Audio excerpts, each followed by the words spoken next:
ያልተነሱበት ምንም ያልተነሱበት ያ ጊዜ ነበር። አዎ አይ እኔ ኮንሴፕቱን እዚህም ያለው ሰው ቢነግረኝ የማውቀው በዛ ዘመን ዝም ብለው የገቡ መጽሐፎች ናቸው እንጂ ከፍጥረትም ጀምሮ ነበሩ። ማስረጃን እንደዛ ብለው የተናገሩ ሰዎች የራሳቸው ማስረጃ ካላቸው ጥሩ እንደዛ ብለን ልናገር እንችላለን። ግን ቅኑና የመጽሐፍ ቅዱስ ቅኑና በጊዜ ሂደት ውስጥ እያደገ የመጣ ነው። ለምሳሌ ግማሾቹ የሚቀበሉትን ኢቨን ዮሐንስ ራእይ የተባለው መጽሐፍ በራሱ ለረጅም ጊዜ አጨቃጫቂ ነበር። ማለት የእግዚአብሔር ቃል ነው አይደለም፣ ስንፋስ እግዚአብሔር አይደለም የሚለው ራሱ አጨቃጫቂ ነበር። ለምሳሌ ጎርጎሪዎስ ዘንዚናዞ የተባለው ታላቁ የቤተክርስቲያን አባት እሱን ቅኑና ውስጥ አላስገባውም ነበር። መጽሐፍትን የአዲስ ኪዳንን ሲዘረዝር 26 የአዲስ ኪዳን መጽሐፍትን ነበር የዘረዘረው። ያ ማለት ራእይ ዮሐንስ አልተካተተም ነበር፣ ጥያቄ ነበረበት። አሁን ስለዚህ እነሱ ስላላካተቱት በሰዓቱ እና እኛ ስላካተትነው ጨምረን ነው አይደል ማለት የምንለው።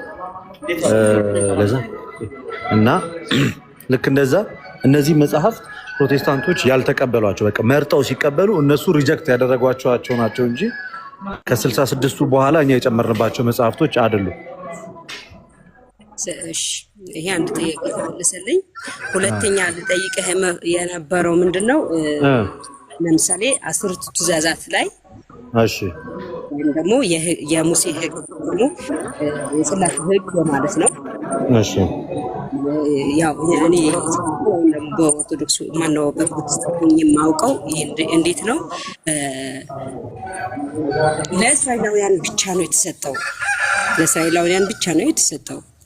እና ደግሞ ወይም ደግሞ እኛ በእስራኤላውያን ሕግ ወይም ደግሞ ከዛ ሕግ የራቅን ወይም ደግሞ አህዛቦች ነን እኛ። እና ይሄ የእስራኤል ሕግ ወይም ደግሞ የሙሴ ሕግ በእነዛ ዘመን አላበቃም ወይ? በእርግጥ ማለት ስለዚህ ታቦት እና በዛን ዘመን አሁን እኔ ማለት ማወቅ ስለፈለኩ ነው እኔ የምጠይቅህ፣ ወይም ደግሞ ይህን ተረድቼ ይሄ ነው ብዬ ደግሞ እንትን ጀዚ ለማድረግ አይደለም የገባሁት፣ ለማወቅ ነው። ስለዚህ አሁን ያንቺ ጥያቄ ባጭሩ የብሉይ ኪዳን ታቦት ቤተመቅደሳችሁ ውስጥ ምን ያደርጋል? ታቦቱና ጽላቱ የተሰጠው ለእስራኤላውያን ነው። በአዲስ ኪዳና ቤተክርስቲያን ውስጥ ምን ያደርጋል ነው ሀሳቡ? ይሄ ነው ጥያቄሽ? በዛ ልክ ነው። ለእስራኤል ነው። አዎ እስራኤል ነው የተሰጠው። ለኛ አሁን ላለችው ቤተክርስቲያን ወይም ደግሞ አሁን ያለችው የክርስቶስ ቤተክርስቲያን ውስጥ ምን ሚና አላት የሚለው ነው።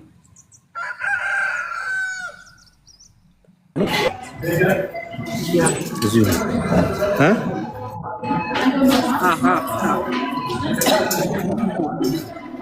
ኦኬ እሺ፣ እንደዛ ከሆነ በእርግጥ በእኛ ቤተክርስቲያን ውስጥ ያለው የብሉይ ኪዳን ታቦት አይደለም። በመጀመሪያ ደረጃ ለሙሴ የተሰጠው በሙሴ በኩል ለእስራኤላውያን የተሰጠው የአራት ሰዎች የሚሸከሙት ጽላት 10ቱ ትእዛዛት ጽላትን የያዘ በአራት ካህናት የሚሸከሙት ታቦት በእኛ ቤተክርስቲያን ዛሬ ላይ የለም።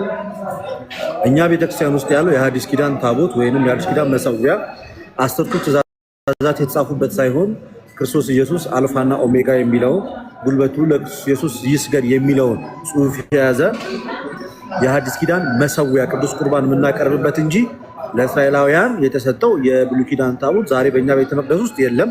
እኛም ለአገልግሎት አንጠቀምበትም።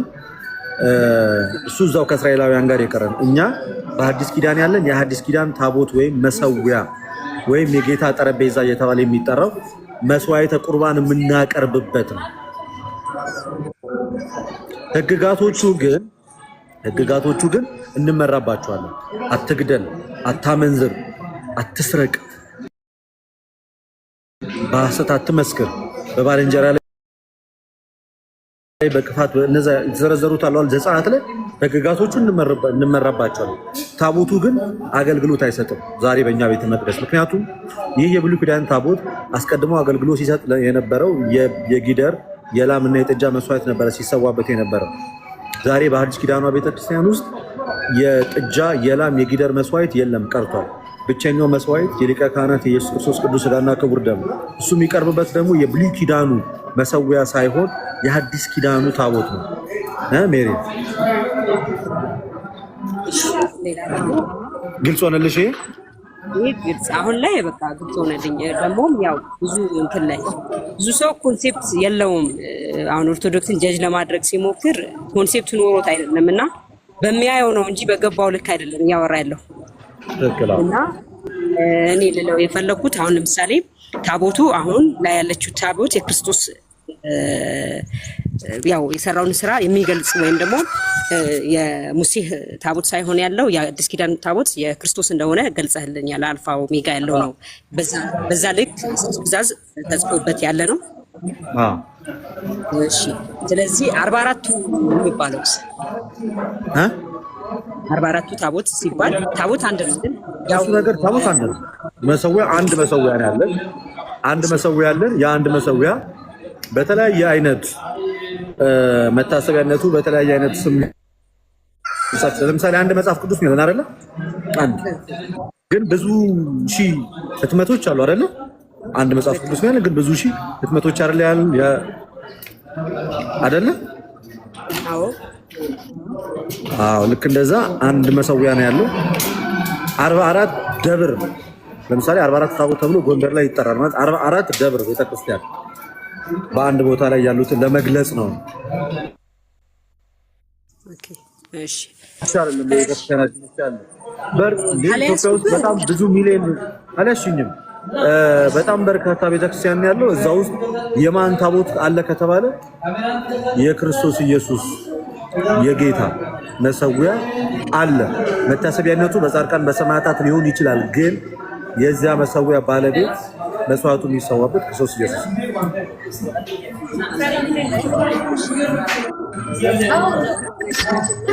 ስለመላእክት በቅዱሳን አማላጅነት ልምጣ።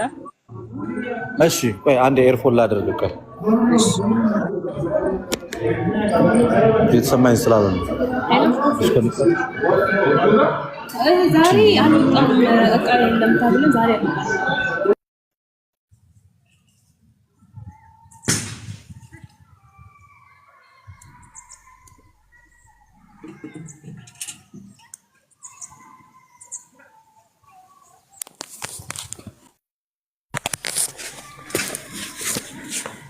አይ ቡና ጨምርበት መጣሁ።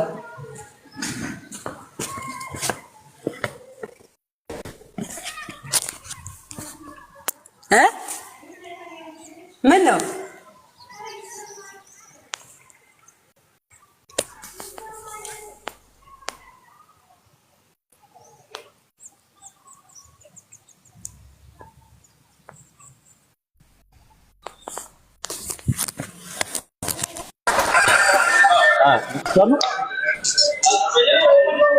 ሜሪ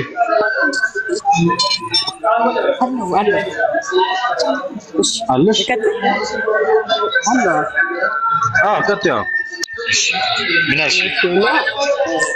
ስለ ታቦቱ ተመልሶልኛል። ስለ መጽሐፍ ቅዱስም ተመልሶልኛል እና አሁን ስለ ቅዱሳን ምልጃና ስለ ክርስቶስ ምልጃ ስለማስረዳት እሞክራለሁ። ስለ ክርስቶስ ቅዱሳን ምልጃ ለምሳሌ ህያው ስትሆን ነው ምልጃ የሚኖረው ወይም ደግሞ አገልግለው ያለፉ አባቶቻችን ይሰማል። አይኒ ይሰማል። የኔ ድምጽ እንደ በስነ ስርዓት ወይስ ጫጫታ አለ? ይሰማኛል እኮ የኔ ድምጽ ከተሰማ ያንተ ድምጽ ይሰማል። የኔ ጫጫታ የለውም። የኔ ቅድም ምናልባት በቤተክርስቲያናችን ውስጥ ያለው ታቦት 10ቱ ትእዛዛትን የያዘ አይደለም። እሺ ኦኬ እሺ ምናልባት ቅድም እንደዛ ከተረዳሽ ያ 10ቱ ትእዛዛትን የያዘ ታቦት ያለው የተሰጠው ለእስራኤላውያን ነው፣ እነሱ ጋር ነው። እኛ ቤተክርስቲያን ውስጥ ያለው ታቦት አንዴ ሚዩት ላድርግሽና እኛ ቤተክርስቲያን ውስጥ ያለው ታቦት የሐዲስ ኪዳን ታቦት መሰዊያ የሐዲስ ኪዳን ታቦት መሰዊያ ተብሎ የሚጠራ አገልግሎቱም የጌታችን የኢየሱስ ክርስቶስን ቅዱስ ሥጋና ክቡር ደም የምንሰዋበት ነው። ላይም ዕብራውያን 2:11 ላይ ፊልጵስዩስ 2:11 ላይ ያለውና በዋነኝነት አልፋና ኦሜጋ ተብሎ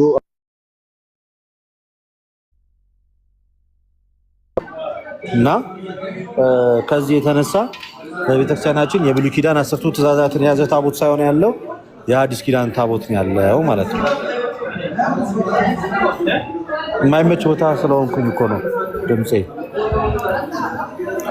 እሺ ይሄኛው ግልጽ ከሆነ በቅዱሳን ምልጃ ላይ ያልሽውን አንቺውና ስምሪዬ እንኳን ደህና መጣሽ። ጸጥ ያለ ቦታ እስከምገባ ስምሪ ታናግራት ትቻለሽ? ሰላም እሺ አለ እንኳን ደህና መጣሽ ስምሪዬ። እሺ እግዚአብሔር ይመስገን አለ። እሺ ሜርሲ ሜሪ ሰላም ብያለሁ። እና ሚዩትሽን አንቺ ቢያት አላወቀችበት መሰለኝ። ሚዩት አድርጎሻል አንቺና የቅዱሳን ምልጃ ላይ ጥያቄሽን አቅርቢ። ሞዴሬተር የለኝም አንስቶብኛል ልደት። እሺ ታቦት ላይ ያነሳው ነገር አይ ቪዲዮ አይደለም እናቴ፣ ሚዩት ማይክሽን ነው የማይክ ምልክቷ። ታቦት ላይ ያነሳሽው እኛ ታቦት የምንለው መሰዊያውን ነው። ኦኬ ታቦት በመጽሐፍ ቅዱስ መዝገበ ቃላት ላይ መሰዊያ ተብሎ ይፈታል። መሰዊያ ተብሎ ይፈታል። የአዲስ ኪዳን ታቦት ስንልኛ መሰዊያውን እያልን ነው። ይሄ መሰዊያ ደግሞ አልታር ይባላል በጥንታውያን አብያተ ክርስቲያናት በሙሉ። ኦኬ ከኢትዮጵያ ውጭ ያሉ የካቶሊክንም ብቲ የኢስተርን ኦርቶዶክስ የኦሪየንታል ውስጥ ያሉ ሁሉም አብያተ ክርስቲያናት ከፕሮቴስታንትን ሉተራን ወይም መካነ ኢየሱስን ጨምሮ መሰዊያ ወይም አልታር አላቸው። ስለዚህ የአዲስ ኪዳን ታቦት ስንልኛ ምን እያልን ነው? መሰዊያ እያልን ነው። ያንን መሰዊያ ቅዱስ ጳውሎስ ዕብራውያን መልእክቱ ምዕራፍ 13:10 ላይ መሰዊያ አለን የድንኳኒቱም አገልጋዮች አይበሉትም ይላል። ያ መሰዊያ የሚለው ቅዱስ ስጋው ክቡር ደሙ የሚፈታ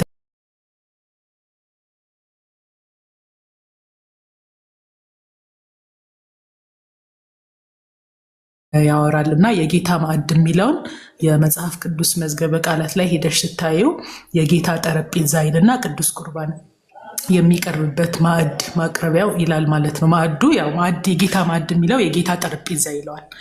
ያ አልታር ተብሎ ይፈታል። አልታርም ይባላል በውጭ ያሉ ቤተክርስቲያናት።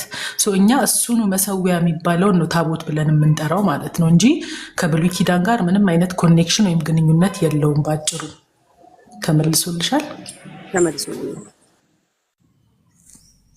የቅዱሳን ምልጃ ላይ ጥያቄሽ ምንድን ነው? የቅዱሳን ምልጃ ላይ ያለኝ ጥያቄ ምንድን ነው? በዘመናቸው አገልግለው አልፈዋል። ቅዱሳን አባቶችም ብዙ ለእምነታቸው ተዋግተው ያለፉ አባቶች አሉ። በዘመናቸውም በቃ ሰዎችን ከእግዚአብሔር ጋር በሚያስታርቁበትም ወይም ደግሞ በሚጸልዩበት ሰዓት እግዚአብሔርም ይሰማቸውም ነበር። ይህንን አምናለሁ። ግን አሁን እያልኩ ያለሁት ወይም ደግሞ ጥያቄ ቢመለስልኝ ብዬ የማምነው ደግሞ አገለገሉ ያው ሰው ናቸውና ያው አልፈዋልና ካለፉ በኋላ ደግሞ ዛሬ ላይ በእግዚአብሔር ፊት ያላቸው ሚና ምንድነው? ስለኛ ያላቸው ነገር ተሰሚነታቸው እስከ ሕያዋን አይደሉም ከሞቷል እና ቢያንስ አሁን ላይ ያሉት እንዴት ነው ያማልዱናል ስንል ወይም ደግሞ ሌላ ነገር አይደለም ያው አማላጅ ነው ስንል ያው ዞሮ ዞሮ በእግዚአብሔር ፊት ይለምኑልናል፣ በእግዚአብሔር ፊት ይቀርቡልናል ማለት ነውና ዛሬ ላይ ሕያዋን አይደሉም ወይም ደግሞ ያው የመጨረሻው ዘመን ላይ አልመጣም። እንዴት ነው ይሄንን እንትን ሊሉት የሚችሉት? ጥያቄ ይሄ ነው። በቃ ሕያዋን አይደሉም አሁን ላይ፣ በፊት አገልግለው አልፈዋልና አሁን ሕያው ባልሆኑበት ሰዓት ምልጃቸው እንዴት ነው እያልኩ ነው ጥያቄ። ሰው ከምንድን ነው የተሰራው? ሰው ነፍስና ስጋ ነው አይደል? የሰው ህያውነቱ በስጋው ላይ ነው ወይስ በነፍሱ ላይ ነው? ኦኬ፣ ህያውነቱ በነፍሱ ነው። በነፍሱ ላይ። ነፍስ ትሞታለች? ነፍስ አትሞትም፣ ዘላለማዊ ናት አይደል? ስለዚህ ሰው ሲሞት ዘላለማዊ ናት ነፍሱ።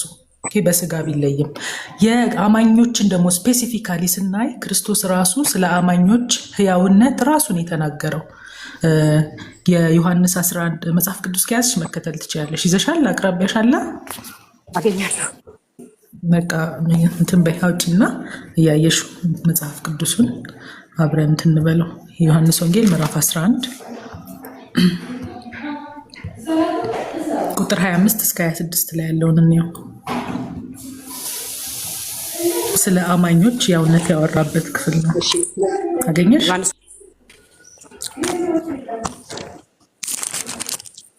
ምዕራፍ ስንት ነው እናት?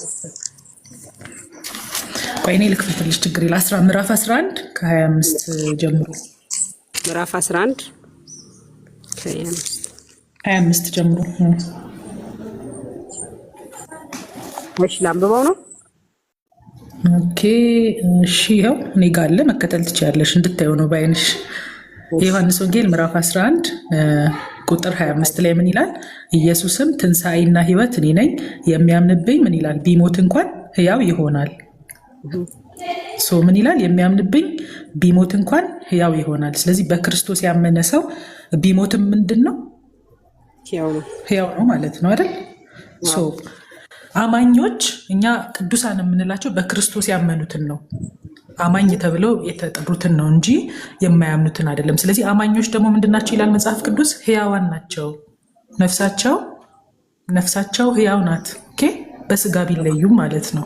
ሌላው እዛው ጌታችን እንደገና የእሱን እንጨርስና ወደ ሌላው እንሄዳለን። ማቴዎስ ወንጌል ምዕራፍ 22 ላይ ቁጥር 32 ላይ የአብርሃም የይስሐቅ የያዕቆብ አምላክ ነኝ፣ የሕያዋን አምላክ የሙታን ሳይሆን የሕያዋን አምላክ ነኝ ይላል።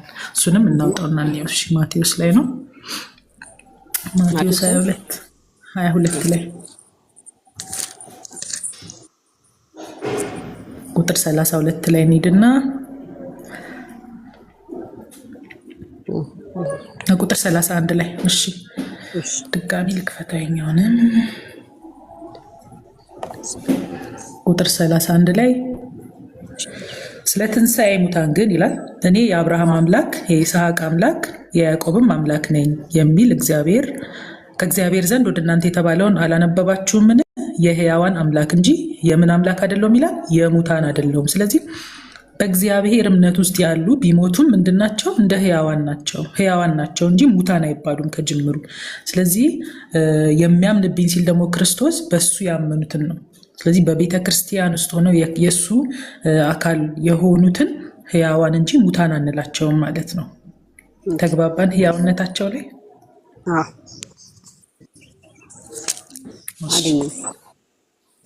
ስለዚህ ሕያዋን ስለሆኑ የቤተ ክርስቲያን አካል ናቸው። የቤተ ክርስቲያን አካል ናቸው። ቤተ ክርስቲያን ስንል በምድር ያለችው በውጊያ ላይ ያለችውና በሰማይ ደግሞ ድል ነስተው የዚህን ዓለም ፈተና አሸንፈው ከክርስቶስ ጋር የሆኑ ደግሞ አሉ። እነሱም የቤተ ክርስቲያን አካል ናቸው። ስለዚህ ሁላችንም በክርስቶስ ተጋጥመናል። በምድር ያለነው ፈተና ላይ ያለነው ድል ነስተው ከሱ ጋር ያሉትም። ስለዚህ እርስ በርሳችን አንዱ ብልት ቢሰቃይ አንዱ ብልት ምን አይለውም፣ ችላ አይለውም አይደል? አንደኛ ቆሮንቶስ ምዕራፍ 12ንም እንየው። ሁላችን የክርስቶስ አካል ብልቶች ነን። ስለዚህ እንተሳሰባለን ማለት ነው። በሰማይ ያሉትን ብልቶቹ ናቸው፣ በምድር ያለነውም ብልቶቹ ነን። እሺ ልክፈተው።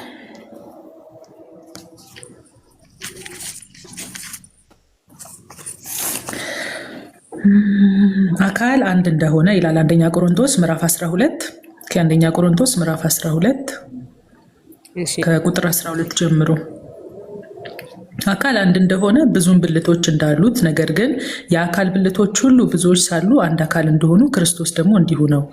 አይሁድ ብንሆን፣ የግሪክ ሰዎችን ብንሆን፣ ባሪያዎችን ብንሆን፣ ጨዋዎች ብንሆን፣ እኛ ሁላችን በአንድ መንፈስ አንድ አካል እንድንሆን ተጠምቀናል። ሁላችንም አንዱን መንፈስ ጠጥተናልና። አካል ብዙ ብልቶች እንጂ አንድ ብልት አይደለምና። እግር እኔ እጅ አይደለሁምና የአካል ክፍል አይደለሁም ብትል ጆሮ ይህን በማለቷ የአካል ክፍል መሆኗ ይቀራልን?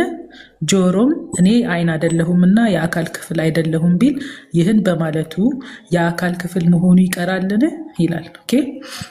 እንደዚህ እያለ ይቀጥልና ዓይን እጅን አታስፈልገኝም ልትለው አትችልም፣ ወይም ራስ ደግሞ እግሮችን አታስፈልጉኝም ሊላቸው አይችልም። ነገር ግን ደካሞች የሚመስሉ የአካል ብልቶች ይልቁንም የሚያስፈልጉ ናቸው። ከአካልም ብልቶች ያልከበሩ ሆነው የሚመስሉን በሚበዛ ክብር እናለብሳቸዋለን። በምናፍርባቸውን ብልቶቻችን ክብር ይጨመርላቸዋል። ክብር ያላቸው ብልቶቻችን ግን ይህ አያስፈልጋቸውም።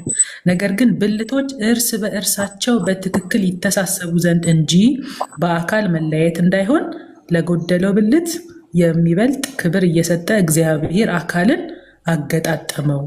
አንድ ብልት ቢሰቃይ ብልቶች ሁሉ ከእርሱ ጋር ይሰቃያሉ። አንድም ብልት ቢከብር ብልቶች ሁሉ ከእርሱ ጋር ደስ ይላቸዋል ይልና እናንተም የክርስቶስ አካል ናችሁ፣ እያንዳንዳችሁም ብልቶች ናችሁ ይላል። ኦኬ። ስለዚህ እያንዳንዳችን ምንድነን? ብልት ነን።